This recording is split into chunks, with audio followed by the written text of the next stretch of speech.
Hello बच्चों, welcome to मैथस्तान। आप सभी का एक बार फिर से स्वागत है।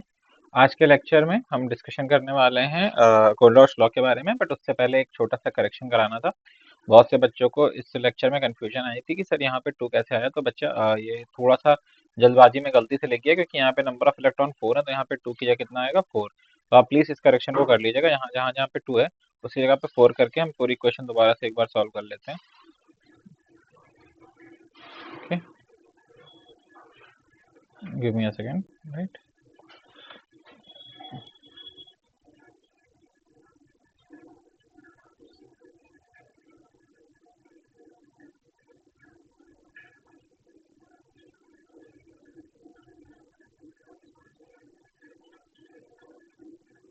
तो इसको क्या लिखेंगे यहाँ पे, 2 की जगह कितना हो जाएगा 4।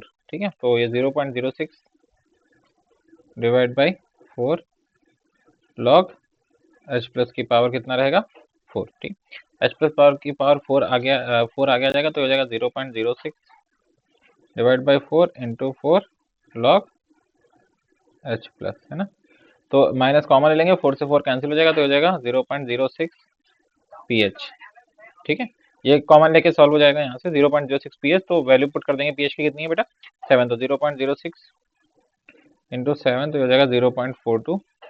इसको सॉल्व कर लेंगे तो 1.23 में 0.42 ऐड करेंगे, so it will become 1.65 I guess, या 65 वोल्ट। सो ई सेल कितना आ जाएगा, दैट विल बिकम 1.65 वोल्ट। इसको करेक्ट कर लीजिएगा, ठीक है बच्चे।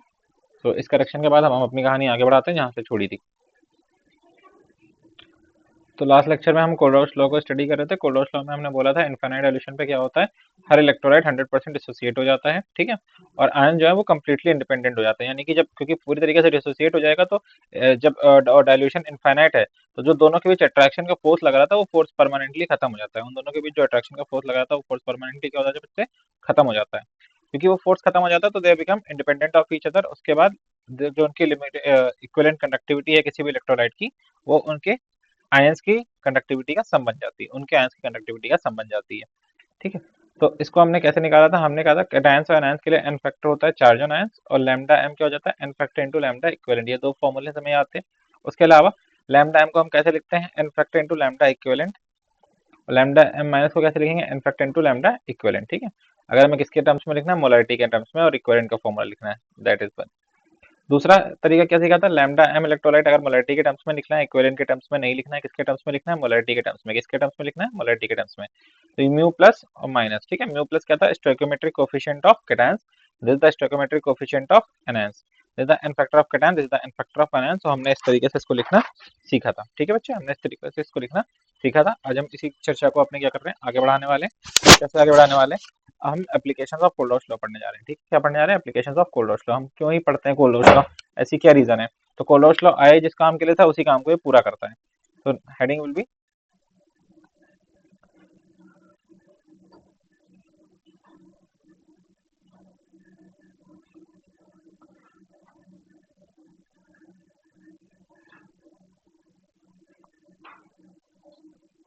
Applications of Kohlrausch's law. ठीक है बच्चे, कोल्डोर्स लॉ के एप्लीकेशन कैसे करेंगे, तो देखो कोल्डोर्स लॉ को सबसे पहला होता है इन फाइंडिंग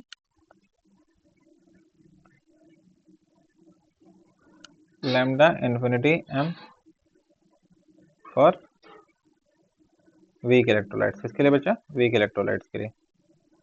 तो कैसे फाइंड करेंगे, एग्जांपल समझते हैं। जैसे लेट सपोज एक एग्जांपल है, देयर आर कि आपसे पूछा है फाइंड लैम्डा, लाइक आपसे पूछा है क्या नाम है, एक डेटा दिया है, गिवन डेटा।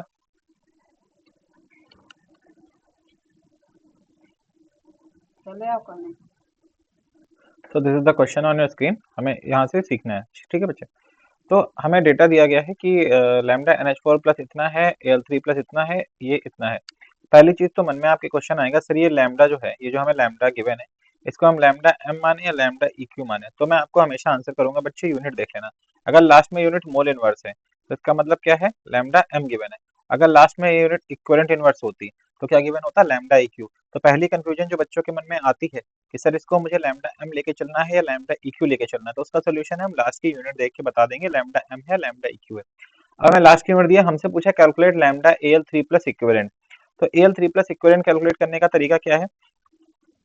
हमने क्या पढ़ा है कि जो लैम्डा m होता है infinite, that is nothing but n factor into lambda infinite equivalent. और I can say lambda equivalent infinite जो होता है that is nothing but 1 by that is equal to 1 upon n factor lambda molar. ठीक है, तो हमसे क्या पूछा, ये रिलेशन कहाँ से आया सर? ये रिलेशन बेटा ऊपर भी पढ़ के आया थोड़े दिन पहले, यानी लास्ट क्लास में, ये देखो यहाँ से। ठीक है, ये लैम्डा जो मैंने बोला था ना मोलर कंडक्टेंस दी हुई है, वहीं से निकला। ठीक है चलो, तो ये समझ आता है। तो इसका मतलब क्या है, तो अगर मुझे लैम्डा इनफाइनाइट इक्विवेलेंट निकालना है किसका, we have to find this for aluminium plus 3। तुमको पता है एल्युमिनियम प्लस 3 के लिए एन फैक्टर कितना होगा, 3, क्योंकि चार्ज जो चार्ज होता है वही एन फैक्टर हो जाता है। और लैम्डा एम की वैल्यू एल्युमिनियम 3 प्लस के लिए 300 दी गई है। कितनी दी गई है? 300। It will be 1/3 into 300. So lambda infinite equivalent for aluminum plus 3, that will become as 100 unit beta Simon centimeter square, और यहाँ पे finally it will become equivalent inverse. It will become equivalent inverse. I hope पहला समझ आता है आपको। ठीक है,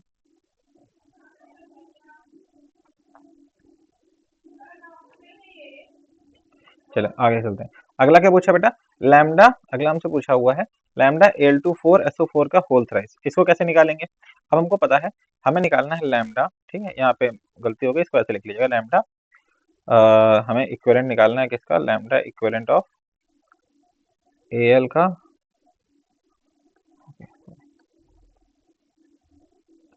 लैम्डा इक्विवेलेंट ऑफ Al2SO4 का होल थ्राइस। ठीक है, तो पहले तो हमें पता होना चाहिए Al2SO4 को लिखेंगे कैसे। Al2SO4 का होल थ्राइस जो है, it can be written as 3 molecule of Al2 sorry given sorry it will be 2 molecules of Al plus 3 plus 3 ions of SO4 minus 2। यहाँ पे इसका एन फैक्टर बहुत इंपॉर्टेंट है, दैट इज कितना है बेटा, इसका एन फैक्टर है 3 और इसका एन फैक्टर है 2। तो क्योंकि मुझे इक्विवेलेंट वाला लिखना है तो मुझे एन फैक्टर के टर्म में लिखना पड़ेगा। तो I will write it as 1/3 lambda infinity equivalent of Al plus 3 plus 1/2 lambda infinity equivalent of SO4 minus 2। ये दोनों चीजें हमें चाहिए होंगी। अब 1/3 इसकी वैल्यू बेटा 100, इसकी वैल्यू कितनी है 300 सॉरी, वहां मेंशन है साफ साफ। ठीक है, इक्वेशन में हमको दी हुई है 300 प्लस 1/2। अब देखो लैम्डा SO4 की वैल्यू आपको इक्वेशन में मेंशन करके दी है क्या, यहाँ पे मेंशन करके दी है। तो हम इस वैल्यू का यूज करेंगे तो इट विल बिकम 1/2, कितनी वैल्यू दी गई है 125, 1/2 इंटू 125। अगर इसको मैं सॉल्व करूंगा तो this will come as 100 and this will come as 62.2, so this will become 100 sorry 62.5, how much 62.5, so this will become 162.5 Simon centimeter square equivalent inverse. So I can say, what I can say, that lambda infinite for lambda infinite equivalent for Al2 SO4 का whole thrice is equal to 162.5 siemens centimetre square and equivalent inverse. I hope ये आपको समझ आता होगा। ठीक है, कोई समस्या नहीं होगी यहाँ तक। चलो आगे चलते बेटा। ठीक है, no this one then last वाला क्वेश्चन आपसे बोला है, आप अब ट्राई करिएगा इसको एक बार खुद से, अगर नहीं होता है तो भी वीडियो आगे बढ़ाइएगा। अगर कोशिश कीजिएगा पहले आप सीखे है ना, क्योंकि सीखना बेटा पर्पज है, नहीं सीखेंगे तो फिर दिक्कत होगी। तो इसको अब मैं सॉल्व करने जा रहा हूँ। लैम्डा, ध्यान रखिएगा ये क्या दिया गया है, मोलर। तो हमसे पूछा है lambda infinite molar of NH4 का होल ट्वाइस SO4। तो मोलैरिटी वाले लिखने से पहले मुझे पता होना चाहिए NH4 का होल ट्वाइस SO4 अगर मैं लिखने जा रहा हूँ तो मुझे क्या चाहिए होगा, मुझे चाहिए होगा इसका ब्रेकेज। तो ये ब्रेक होता है 2 मॉलिक्यूल्स ऑफ NH4 प्लस में plus 1 molecule of SO4 minus 2 में। मेरे लिए यहाँ पे एन फैक्टर से ज़्यादा ये ज़रूरी है, दैट इज न्यू प्लस जिसकी वैल्यू कितनी आ रही है 2, और ये न्यू माइनस जिसकी वैल्यू कितनी आ रही है 1। तो मैं यहाँ पे लिखूंगा, क्या लिखना होता है, लिखना होता है new plus of lambda infinity किसका बेटा, NH4 प्लस का, plus new minus of lambda infinity किसका बेटा, SO4 माइनस 2 का। तो दोनों की वैल्यू लिखूंगा, न्यू प्लस कितने हैं 2, वैसे तो जो यहाँ पे लिखा होता है ना वही लिख दिया जाता है 2, बस बीच में लैम्डा डाल देते हैं, 2 lambda NH4 plus plus 1 lambda SO4 2 minus. NH4 plus की वैल्यू कितनी मेंशन करके दी है बेटा, अगर हम ऊपर क्वेश्चन में देखेंगे तो NH4 की वैल्यू हमको मेंशन करके दी है 200, तो 2 into 200 plus 1 into 125, so it will equally come as how much it will come, 2 into 200 is equal to 400, right? It will come as 400, and what about this, it will come as 125, right? So finally it will become 525 Simon centimeter square mole inverse. Okay, so the questions were easy, और ऐसे easy questions ही आपको exam hall में भी मिलेंगे, बस concept याद होना चाहिए, एप्लीकेशन पता होनी चाहिए। Next application is determination of, second application of Color's law is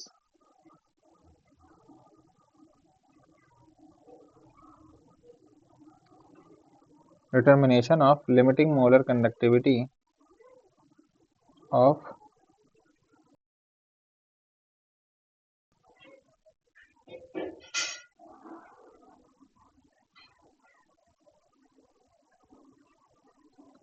weak electrolyte। ठीक है, limiting molar conductivity of weak electrolyte कैसे करेंगे, देखो इसको कैसे किया जाता है बेटा, क्वेश्चन में लेट सपोज आपको दिया हुआ है कि CH3COOH, ठीक है, तो CH3COOH कैसे डिसोसिएट होता है, CH3COOH डिसोसिएट होता है बेटा CH3COO माइनस में और H प्लस में। एक चीज का ध्यान रखेंगे, यहाँ पे जो इसका क्या होता है बेटा, इसका होता है इनकम्प्लीट डिसोसिएशन,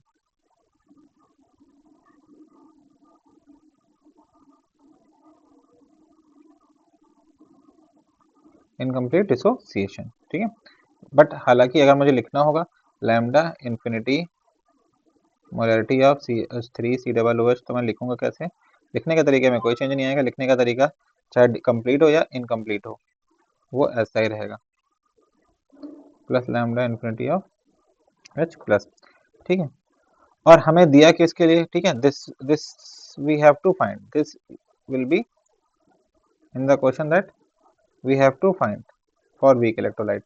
मेंशनड क्या होगा क्वेश्चन में ऑलरेडी, ठीक है, चीजें मेंशनड होने वाले हैं बेटा क्वेश्चन में। तो अगर मैं मेंशन की बात करूं क्या क्या मेंशन होगा, तो सबसे पहले आपको मेंशन होगा limiting molar conductivity of CH3COONA, ये मेंशन होगा, limiting molar conductivity of CH3COONA mention होगा, limiting molar conductivity of HCl mention होगा, और limiting molar conductivity of NaCl mention होगा। सर इनमें क्या खास बात है, खास बात ये है कि जिसका हम निकालने वाले हैं, जिसका हम फाइंड करने वाले हैं, that is a weak electrolyte. वो कैसा इलेक्ट्रोलाइट है, वीक इलेक्ट्रोलाइट है। बट जिनका एग्जाम में मेंशन करके देगा, जैसे CH3COONA, this is a strong electrolyte, ये कैसा होगा, स्ट्रॉन्ग इलेक्ट्रोलाइट। सर हम कैसे पहचानेंगे, वीक दिया स्ट्रॉन्ग दिया, बेटा आपको स्ट्रॉन्ग का ही मेंशन करके देगा, क्योंकि स्ट्रॉन्ग का ही हम फाइंड कर सकते हैं, वीक का हमें स्ट्रॉन्ग की हेल्प से निकालना पड़ता है, वीक का हमें स्ट्रॉन्ग की हेल्प से निकालना पड़ता है। तो these all three are your strong electrolyte, और इन्हीं स्ट्रॉन्ग इलेक्ट्रोलाइट की हेल्प से हम किसका निकालेंगे, वीक का निकालेंगे। क्यों ऐसा कर रहे हैं, क्योंकि जो हमारे पास दो ग्राफ थे बच्चे, ठीक है, जो हमारे पास दो ग्राफ थे वो ऐसे थे,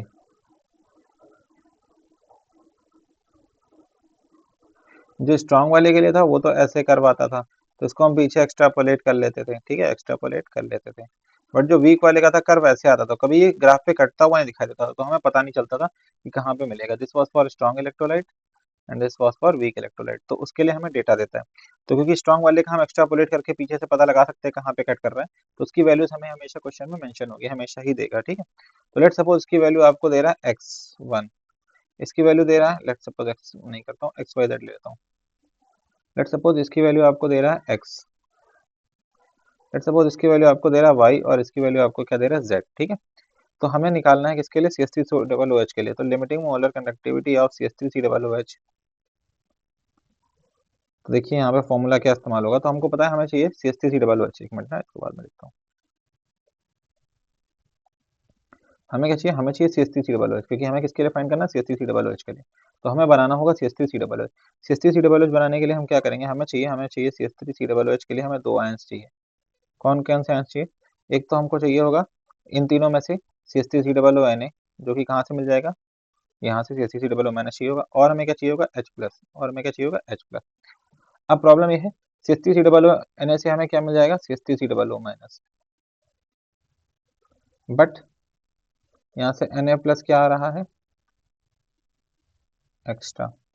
HCl से क्या मिल जाएगा, H+, बट यहाँ से Cl- क्या आ रहा है,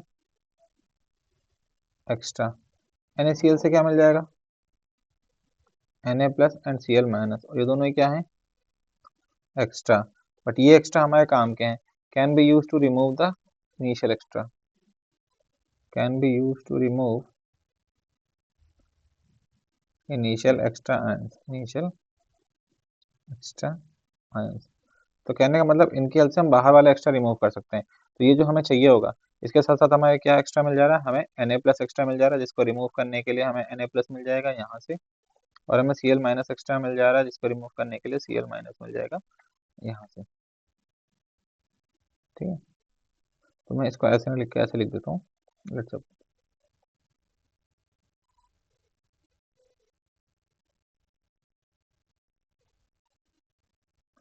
तो हमें रिक्वायरमेंट है CH3COO- और H+ की, जो कि कैसे पूरी होगी, जो पूरी होगी CH3COONA प्लस HCl को जोड़ के, और इन दोनों में से एक्स्ट्रा कौन होता है, NaCl को घटा के। जब आप ऐसा करेंगे तो आपको जो आयंस मिलेंगे वो होने वाले हैं CH3COO- प्लस Na+, यहाँ से आया, ठीक है, एक सेट, फिर बीच में बड़ा वाला प्लस का निशान, ये बड़े वाले जो साइंस हैं, ठीक है। HCl से आएगा आपका H+ और Cl- एक सेट, फिर ये माइनस का निशान आएगा, उसके बाद Na+ और Cl- भी क्या हो जाएगा, माइनस का, क्यों, जैसे ही माइनस कॉमन लेंगे आप तो यहाँ पे तो प्लस साइन आ जाता है ना, बट वही सारा हटा दिया जाएगा। और ये एक्स्ट्रा था, यही एक्स्ट्रा था, इसी यही एक्स्ट्रा Na+ का किसको रिमूव कर देगा, Na+ को, और Cl- वाला किसको रिमूव कर देगा, Cl- को, और आपका क्या बचेगा, CH3COOH, जो आपको चाहिए था, CH3COO- और H+, यानी कि हमें तीनों का मूल्य कंडक्ट, दो का मूल्य कंडक्टेंस जोड़ के तीसरे वाले का क्या करना है, घटा देना है।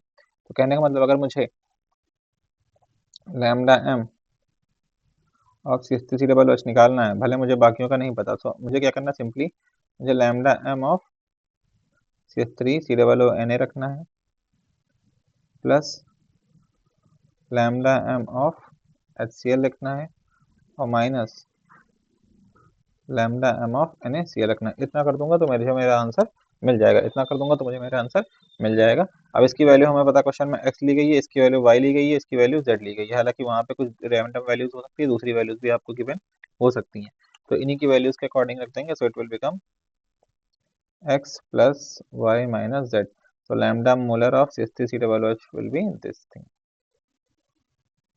ओके, आई होप आपको समझ आती होगी, राइट।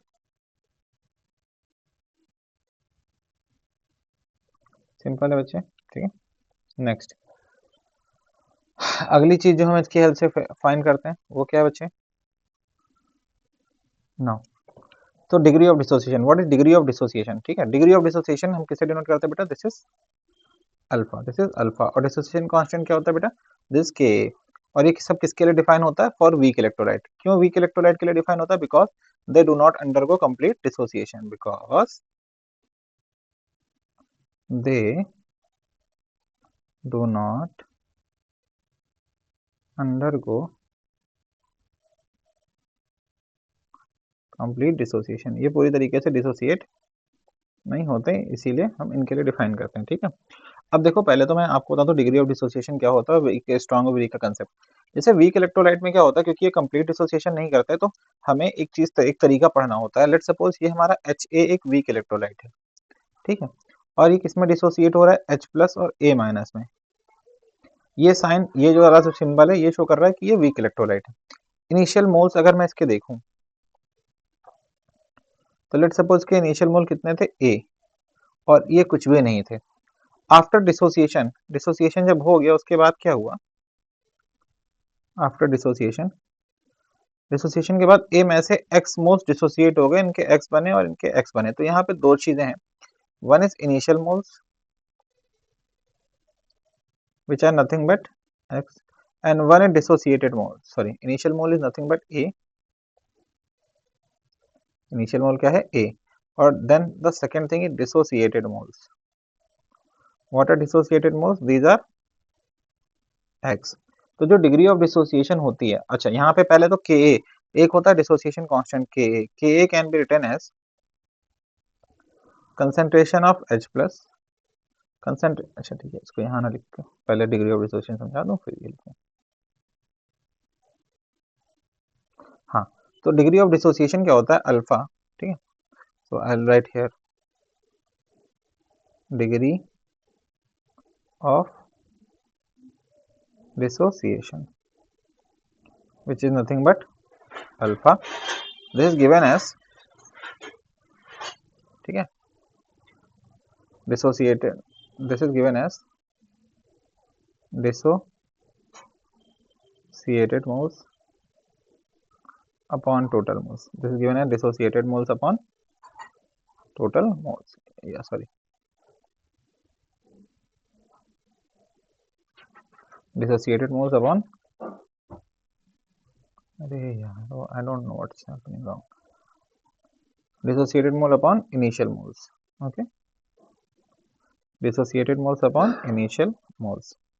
ठीक है बच्चे। So what are the dissociated moles? Dissociated moles यहाँ पे कितने हैं? So if we see, then this alpha will become, since dissociated moles कितने हैं? X, और initial moles कितने हैं? A, or I can say X is equal to A alpha. X is equal to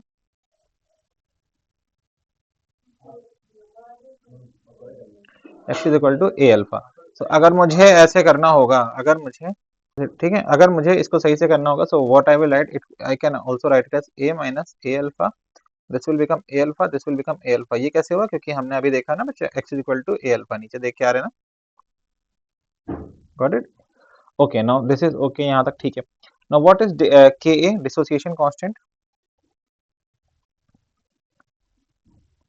जो हमारा dissociation constant होता है, it is written as Kd, ठीक है।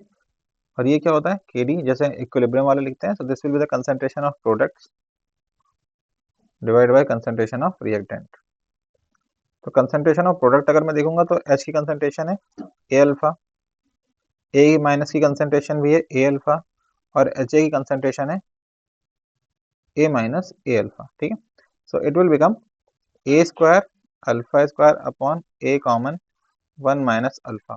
तो बेटा A कैंसिल हो जाएगा, इट विल बिकम, ठीक है, A क्या हो जाएगा? कैंसिल हो जाएगा, it will become A alpha square upon 1 minus alpha, A alpha square upon 1 minus alpha. और यहाँ पे A नहीं होगा, ये भी बता दूं, ठीक है, यहाँ पे A नहीं होगा, क्यों नहीं होगा? ठीक है, एक चीज, ठीक है, और I can write it as C alpha square upon 1 minus alpha. What is C? C is the concentration, ठीक, क्योंकि A क्यों नहीं होगा बेटा? हमने कंसंट्रेशन यूज किया था, तो कंसंट्रेशन होती है डिवाइड बाय वॉल्यूम, कंसंट्रेशन में क्या करना पड़ता है? वॉल्यूम से हमको डिवाइड करना पड़ता है, दैट इज व्हाई, ठीक है। So it will become simply A minus alpha, that is not a big issue. So अगर मुझे KD लिखना होगा तो KD will become C alpha square upon 1 minus alpha, and what is C? C is nothing A divide by V, C is nothing A divide by V, volume से divide कर देंगे जो भी कंटेनर का होगा। जनरली कंटेनर का volume हम क्या लेके चलते हैं? 1, इसीलिए A और C को हम इंटरचेंजेबली यूज कर सकते हैं। बस एक अगर न्यूमेरिकल आएगा तो मैं आपको बता दूंगा कैसे सॉल्व करना है, ठीक है। ओके, नेक्स्ट थिंग इज, ये तो हमें समझ आ गया कि ये कैसे निकालना है, ठीक है, हो जाएगा। अब ये वीक के लिए क्यों? Why not for strong? Strong के लिए क्यों नहीं? क्योंकि बेटा स्ट्रॉन्ग के केस में मैं पहले बता दूं, स्ट्रॉन्ग के केस में क्या होता है?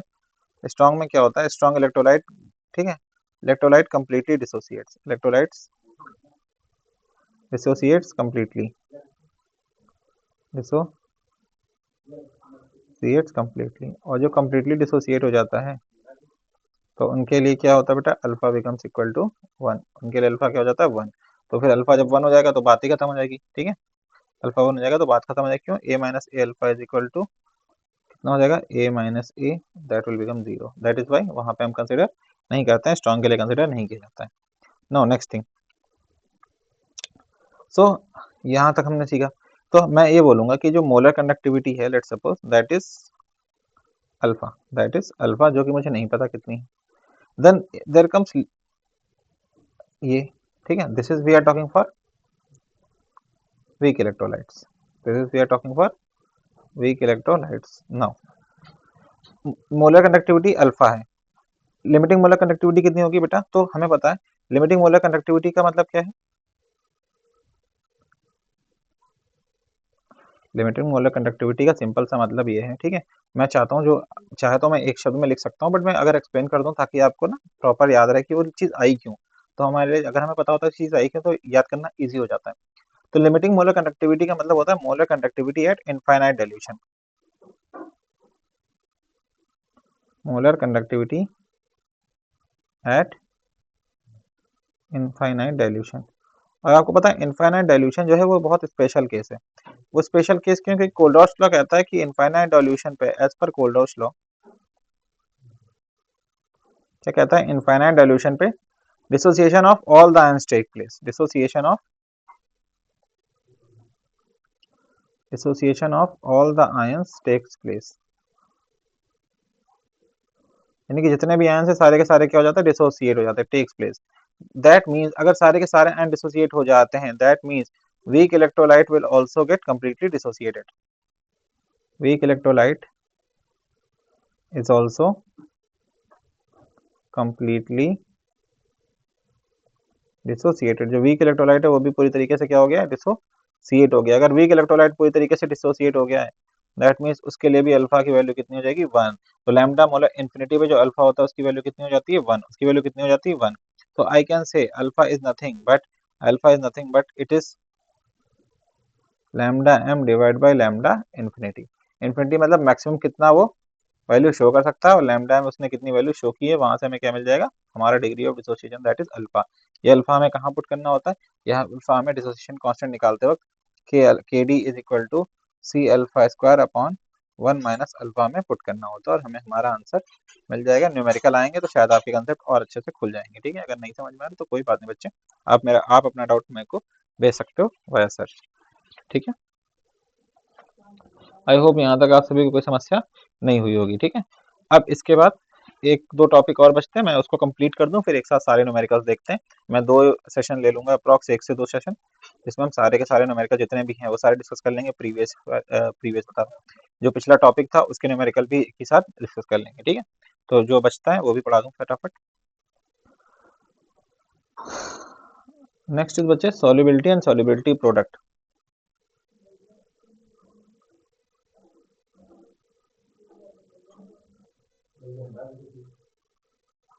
solubility and solubility product of solubility product of sparingly soluble salt, solubility and solubility product of sparingly soluble salt, हमें इन पे डिस्कशन करना है, ठीक। solubility and solubility product of sparingly soluble salt, ठीक है। तो what is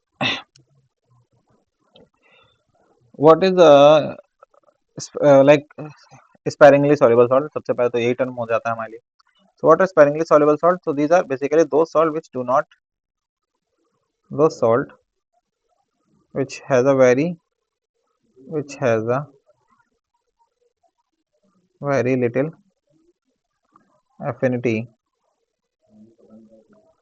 for dissolution in water, यानी कि जो वाटर में डिजोल्व ही नहीं होना चाहते हैं, बहुत कम डिजोल्व होना चाहते हैं या ना के बराबर डिजोल्व होना चाहते हैं, दो salt are known as sparingly soluble salt, ठीक है।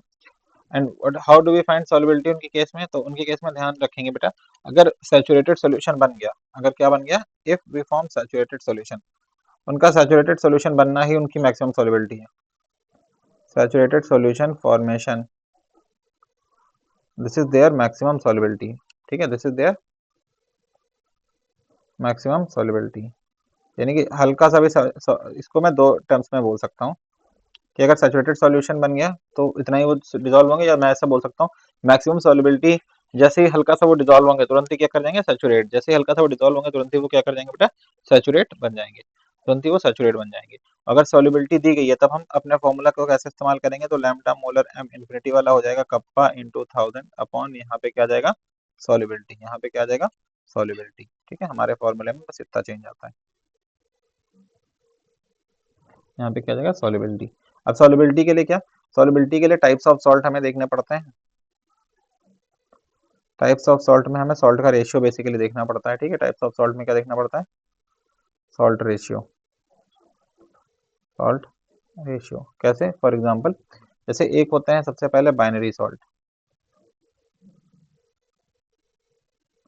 ठीक है। Binary salt example NaCl, KCl, LiCl, MgSO4, CaSO4। तो बेसिकली बाइनरी सॉल्ट में रेशियो क्या रहता है, 1:1 का। रेशियो क्या रहता है, 1:1 का। जैसे यहाँ पे रेशियो रहेगा Na प्लस और Cl माइनस, इसके केस में रेशियो रहेगा K प्लस Cl माइनस, इसके केस में रेशियो रहेगा Mg plus 2 SO4 minus 2 Ca plus 2 SO4 minus 2। These salts are known as binary salt. These salts are known as, क्योंकि cation भी एक है, एनायन भी एक है, कैटायन भी एक है, एनायन भी एक है, कैटायन भी एक है और एनायन भी एक है। These are known as binary salts. Binary salt के लिए KSP निकालना होता है, रिलेशन हमें KSP और इसका पता होना चाहिए। तो KSP और इसके बीच S स्क्वायर का रिलेशन चलता है। किसका रिलेशन चलता है बेटा, S स्क्वायर का। S स्क्वायर कहाँ से आता है, तो जब NaCl है, ठीक है, तो डिसोसिएट होगा किसमें, Na प्लस और Cl माइनस में। तो इसके लिए S लिखेंगे, इसके लिए S लिखेंगे, और KSP जब लिखते हैं तो इधर वाला हम इग्नोर कर देते हैं, केवल इधर वाला लिखते हैं। तो it will be concentration of solubility of Na plus, solubility of Cl minus, so KSP will become S square, KSP will become S square, इसकी हेल्प से हम फाइंड करेंगे। सिमिलरली लेट सपोज हमारे पास बाइनरी सॉल्ट के बाद other one आता है tertiary salt. कैसा आता है बेटा, टर्शरी सॉल्ट। टर्शरी सॉल्ट में क्या आता है, टर्शरी सॉल्ट में हमारे पास लेट सपोज CaCl2 आ गया, ठीक है, या लेट सपोज FeCl2 आ गया, या SnCl2 आ गया, ठीक है। ज्यादा Cl2 वाले ही टर्शरी सॉल्ट आते हैं, या लेट सपोज AgBr2 आ गया, ये सारे लोग। तो CaCl2 का मतलब है, यहाँ पे इसको मैं लिखूंगा Ca प्लस 2Cl माइनस, ठीक है। तो रेशियो किसका रहा, 1:2 का। FeCl2 में Fe plus 2Cl minus, ratio किसका रहा बेटा, 1:2 का। SnCl2 में Sn प्लस 2 और 2Cl माइनस, तो रेशियो किसका रहा, 1:2 का। Ag Br2 नहीं होगा, गलत हो गया, Ag Br आता है, ठीक है, ये यहाँ पे नहीं होगा, दिस विल नॉट सेट। तो इनके केस में क्या होगा, लेट सपोज एक करके देखते हैं। लेट सपोज CaCl2 है, तो हमने सिखाया ना कैसे ब्रेक होगा, Ca प्लस 2 में और 2Cl माइनस में, इसमें ब्रेक होगा। तो इसके लिए तो हम कंसिडर नहीं करेंगे। Ca प्लस 2 के लिए कितना लिखेंगे, S, इसके लिए कितना लिखेंगे, 2S।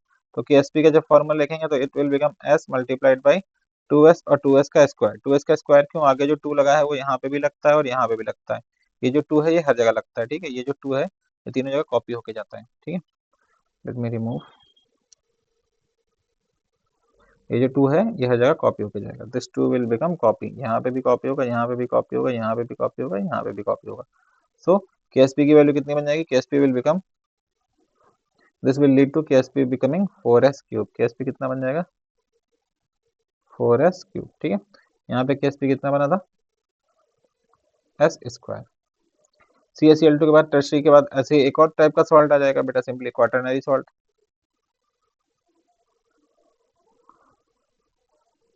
क्वाटरनरी सॉल्ट में एग्जांपल FeCl3, ठीक है। FeCl3 हो गया, या लेट सपोज मैं क्या बोल सकता हूँ, FeCl3 हो गया, और NH4 होल्ड पे SO4 नहीं होगा। FeCl3 के अलावा फिलहाल तो कोई याद नहीं आ रहा बच्चे, है ना। FeCl3 में 1:3 का रेशियो है, किसका रेशियो है, 1:3 का।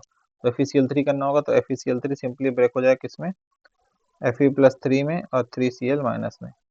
तो इसके लिए S लिखेंगे, उसके लिए कितना लिखेंगे, 3S। और ये जो 3S है, 3 के बड़ा इंपॉर्टेंट रोल होने वाला है। 3 का बड़ा इंपॉर्टेंट रोल कैसे होगा, KSP अगर मुझे लिखना होगा तो KSP will become Fe plus 3 का कंसंट्रेशन और 3Cl माइनस की कंसंट्रेशन की पावर 3। तो Fe प्लस 3 की कंसंट्रेशन है S, और Cl माइनस की कंसंट्रेशन है 3S, और 3S का होगा क्या बेटा, cube. So it will become S into 9S 27S square, S into 27S cube. So it will become how much, 27s to the power 4.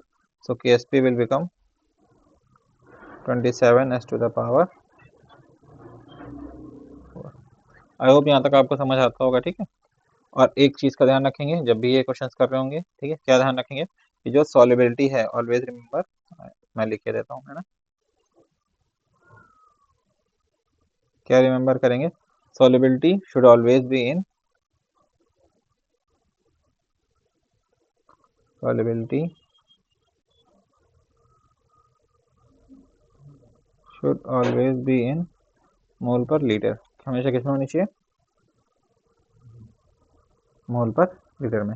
I hope यहाँ तक की कहानी आपको समझ आती होगी। तो बेसिकली जो बेटा मेजर मेरा पोर्शन था आपको इलेक्ट्रो कवर कराने का, वो यहाँ तक कवर होता है, ठीक है। अब इसमें 3 बड़े टॉपिक बचते हैं, ठीक है। इसमें 3 इंपॉर्टेंट टॉपिक कौन कौन से बचे हैं वो भी लिखे दे रहा हूँ यहीं पे। जो 3 इंपॉर्टेंट टॉपिक्स हैं उनमें एक है डेबाई हकल, ठीक है, क्वांटिटेटिव ट्रीटमेंट, डेबाई हकल का क्वांटिटेटिव ट्रीटमेंट हमें करना है। उसके अलावा एक्टिविटी के बारे में पढ़ना है, एक्टिविटी कोफिशिएंट क्या होता है, एक्टिविटी के बारे में जितना कुछ बचता है। So these 2 topics are remaining, जो हम अगली क्लासेस में कवर करेंगे। बट इन पे जाने से पहले हमने जो अब तक कवर किया है, अब तक जितना भी हमारा कवरेज रहा है, उसके हम क्या करेंगे, क्वेश्चन प्रैक्टिस करेंगे, ठीक है। जो आप मेरे साथ करोगे लेक्चर्स उसी पे आने वाले हैं। तो आने वाले 2 सेशंस हम क्या करने वाले हैं, बेसिकली क्वेश्चन प्रैक्टिस, और इस क्वेश्चन प्रैक्टिस को कंप्लीट करने के बाद हम ये टॉपिक कंप्लीट करेंगे और हमारा इलेक्ट्रो क्या हो जाएगा बेटा, कंप्लीट हो जाएगा। आफ्टर इलेक्ट्रो हम क्या करेंगे, इलेक्ट्रो कंप्लीट करने के बाद मैं जैसे बोला था 2 रिविजनरी लेक्चर्स आएंगे रिगार्डिंग क्वांटम, ठीक है। तो जिनको आती क्वांटम अच्छी बात है, जिसमें मैं ये आपको बताऊंगा कि हमारा फ्रेमवर्क क्या है, जो हम क्वांटम में पढ़ रहे हैं, हम क्या स्टडी करना चाहते हैं और कैसे उसको अप्रोच करेंगे। और उसके अलावा फिर हम क्वांटम को कंप्लीट करेंगे, फिर क्या करेंगे, क्वांटम को कंप्लीट करेंगे, ठीक है। So this is our framework जो हमारा होने वाला है। तो आज की क्लास को बेटा यहीं पे एंड करता हूँ। Till then take care, goodbye, thank you.